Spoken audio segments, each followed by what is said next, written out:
What's up, guys? Welcome to the Saturday show. Now on Saturdays, I like to look back through the week of Newswave and see what you guys had to say based on the different topics and things that we talked about. It's a lot of fun to see how you guys respond to some of it or what your thoughts are on it. So we're going to go through the entire week, which of course includes the Spider-Man sales, the Nintendo Direct, and some other stuff. First, though, I do want to start with some quick news. And it has to do with those NES controllers that Nintendo did introduce in that Direct. They kind of pushed past it fairly quickly. They didn't even tell us when it was really coming out. But we did get more information about these controllers, which did kind of concern some people, confuse others. It was a whole thing, but we're going to kind of go through it here and see what's going on here with these controllers. Now, Wario64 did actually post a little screen capture of some of the finer details that you're seeing here. First, though, they are coming out mid-December 2018. It says ships because, as you're seeing here in the fine print, it is actually limited to people who have a paid Switch Online account or, of course, a family membership. So I have a feeling this is going to be something you purchase through their website, or maybe you actually purchase it on the Switch, maybe through the online store they have there. Maybe it'll be added to like the eShop. That would be kind of interesting if they started selling even like actual physical accessories that then ship to your house. But it appears that you will need to have a confirmed online account, and people might be wondering why. Well, according to them, it only works with the NES games on the Switch. It will not work when they are attached. And of course, they said you have to attach it to the Switch to charge it. I don't see any USB port or any kind of micro USB port or anything around it to plug in otherwise. So yeah, I think the only way to charge it is through a rail, whether it's the Switch or possibly maybe one of those Joy-Con controller grips if you have the side shaved off or something. I guess that really is the only way to charge it. So you'll have to just kind of set them on there when you're done with the Joy-Con controllers off of your Switch. At least from all of kind of the renderings I've seen, I really haven't seen any. So yes, you will need to have a paid online account. Some people seemed a little concerned, a little frustrated by that, but I mean, if you're gonna buy an NES controller to use for your PC or even your Switch, to be honest, SNES, they have the 8-bit DOE 30s, you could get those. They're gonna work better anyway, and the SNES one, if you get that, it would also work for the Switch for these NES games, and then of course, what we assume are going to be the Super Nintendo games down the road. I mean, that's probably a more future-proof thing anyway, since it works with the Switch, and the Switch is going to have those Famicom controllers. Those are the ones I would want just because of the way they look, but it is a little interesting that they are only selling to online members, unless they're concerned that people will just buy them walking down like an aisle of Walmart or something and say, oh, this will work for all the games. Well, they won't. According to them, they will only work for those NES games. Still an interesting move, though. I mean, I don't know if it's going to stop people from reselling them anyway in secondhand and like the second, if you go on Craigslist or eBay or Amazon even, I bet you people will start reselling them there anyway, probably for more than $60 just because you need to be a member to buy them. So they'll be, I guess, not rare, but like semi-rare kind of right away from like day one. I'm sure people will buy these and then you'll see them pop up. So I guess, I don't really know why you'd buy them otherwise though. That's really what I'm trying to get at here. I don't know what you'd use them for otherwise if you don't have an online account to play the NES games, because if you're hooked up to your PC, just get an 8-bit DOE. Starting with the week of Newswave, on Monday we talked about Nintendo's response to why games like Splatoon 2 would not be supporting cloud saves. According to Nintendo, they are concerned about cheaters taking advantage of cloud saves and they want to avoid that. Immediately following this statement though, many people pointed out that cheaters and hackers already exist in Splatoon 2. Andrew says, Nintendo implementing their online service is equivalent to failing an exam when they sitting next to Sony, Microsoft, and Steam, who all passed with their answer sheets in front of them. It's a legitimate complaint that 1, the paid online service is being handled incompetently, and 2, the incompetence is intentional. So I almost want to say it's not intentional, but man, Nintendo Japan, they really test that theory sometimes. The phone app, all kinds of stuff, that just weird decisions that.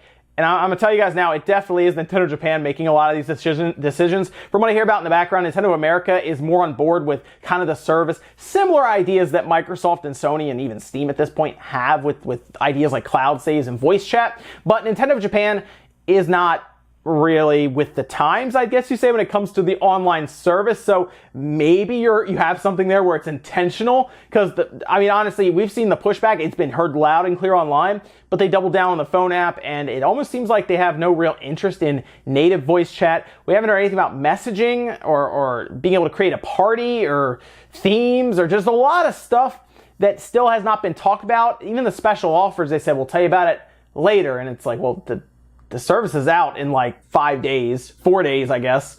So we'll hear about it tomorrow. Like, it was such a weird thing to see that.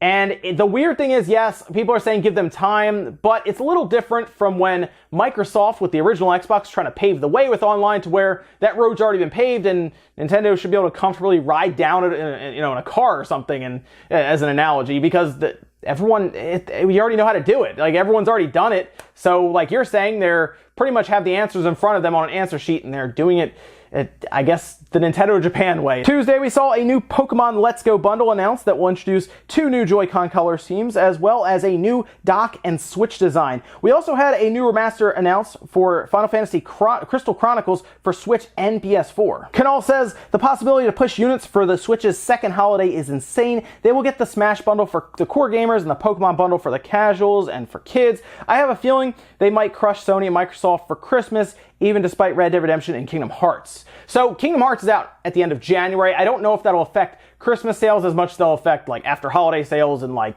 January and specifically February, as of course it'll come out in January, but then it'll kind of flow into February. The reason Nintendo is probably going to take December in the MPDs has a lot to do with Smash. Smash is going to sell exceptionally well. Pokemon will continue to sell well into the holidays. People view a lot of these games as they come out and then like a week later they don't sell anymore.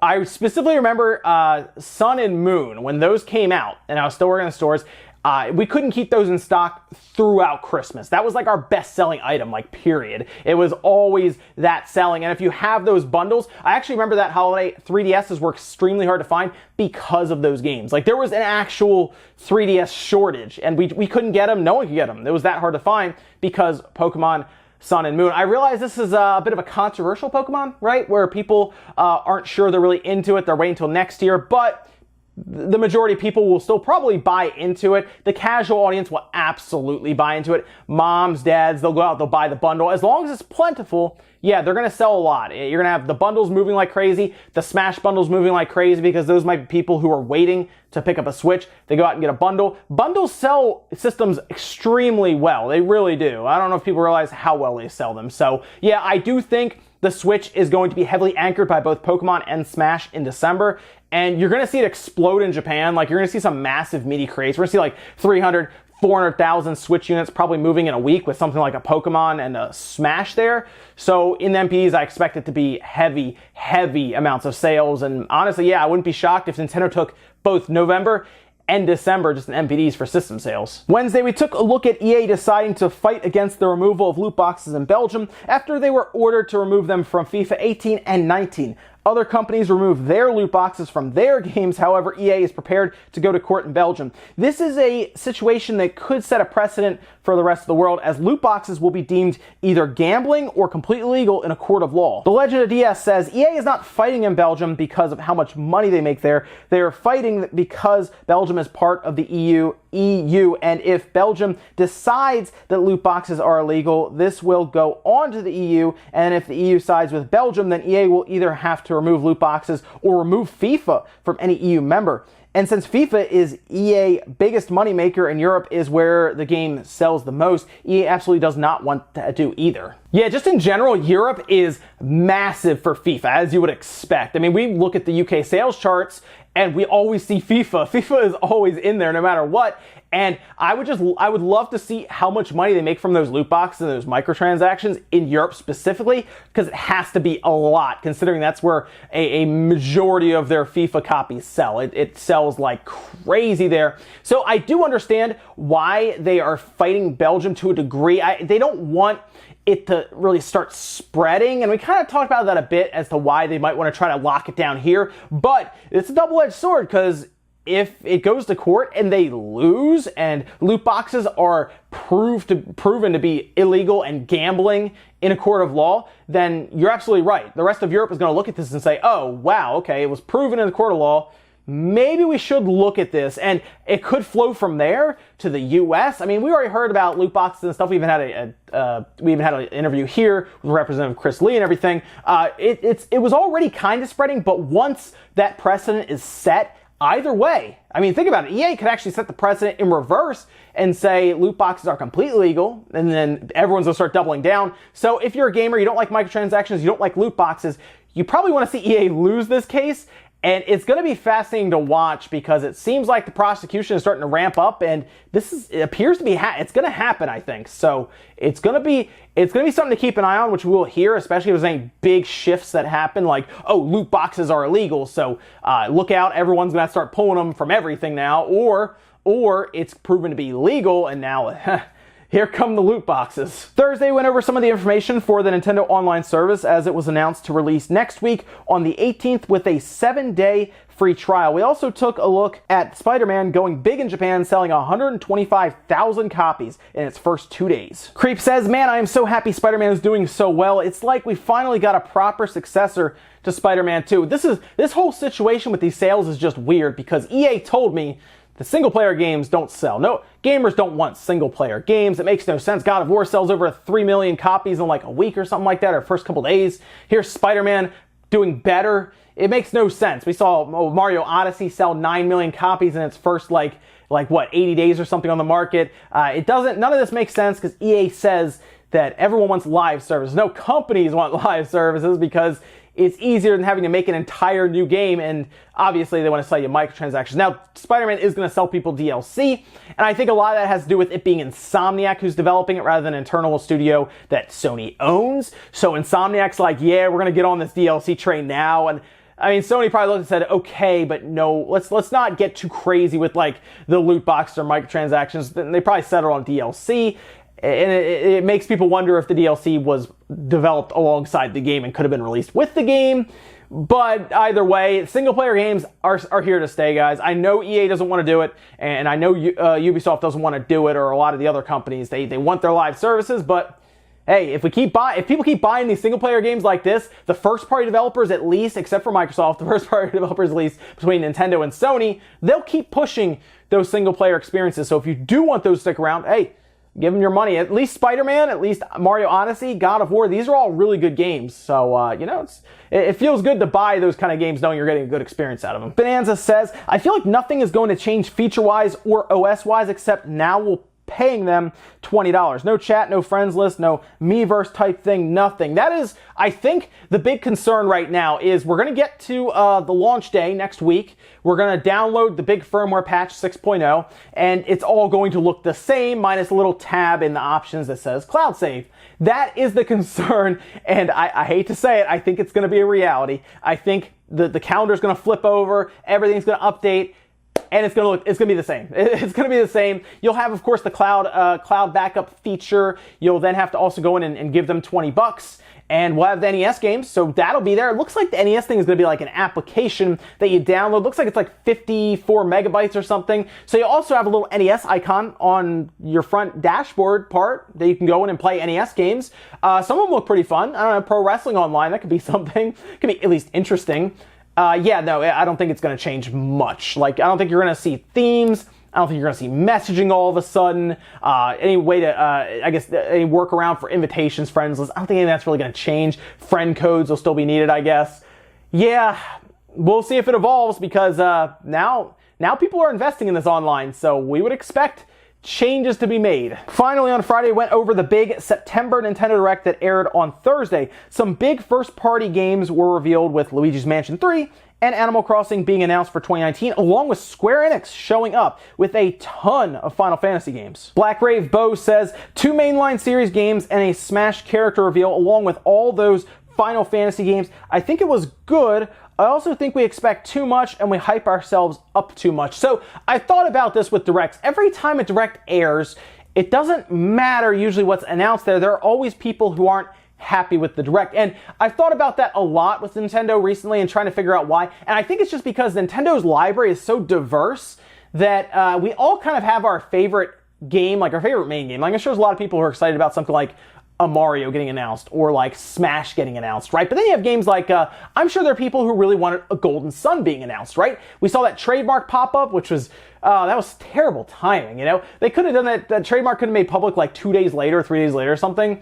So people went in hoping that something like Golden Sun would be there. There are probably people who hoped like Metroid would be there, right? That was big on Bayonetta. But we all have our favorite genres, our favorite games that Nintendo does have. Like Animal Crossing has been asked for a while. It finally got shown. Pikmin is asked for constantly. So Pikmin fans were disappointed by this Direct, right? That's kind of the way it is. It's just there's so many games here with Nintendo that you kind of want to see them all at once, but then, I mean, Nintendo has to spread it out. There's development cycles. That's kind of just the way it is. This Direct was solid, like I said. It wasn't like, it didn't like blow the doors off of anything, nothing crazy. Like there wasn't like a brand new like Final Fantasy announced just for the Switch or something like that, but they brought their back catalog that's never left a Sony platform, and now it's on the Switch and the Xbox and everything. That was a big deal. And of course, Luigi's Mansion 3, Animal Crossing. Animal Crossing is a big seller. I'm telling you guys, Animal Crossing New Leaf was over 11 million. I think it's almost at 12 million copies right now. I see the Switch version at least selling 15 million copies without breaking a sweat. Animal Crossing is going to move some Switch systems, so it's hit or miss. Depends on what you like. I'm sure the people who wanted like a new Kid Icarus game or something, but hey, there's been another Direct at some point months down the line, so maybe that'll be your Direct. And guys, that's gonna do it for the Saturday show. Thank you so much for coming by. Make sure you guys give the video a like if you liked it, dislike it if not. Leave comments down below about everything we talked about. Maybe you want to talk a bit about the Nintendo Online or the Nintendo Direct that took place. Maybe if you want to talk about any of the announcements there, if you were surprised by anything or disappointed, let me know down below. Or if you're even going to subscribe to Nintendo Online. I'm very curious if Nintendo has the library of online games right now, or are you going to wait for something like Smash or Pokemon to show up to jump on the online? Thank you so much for watching, guys, and I'll see you next time.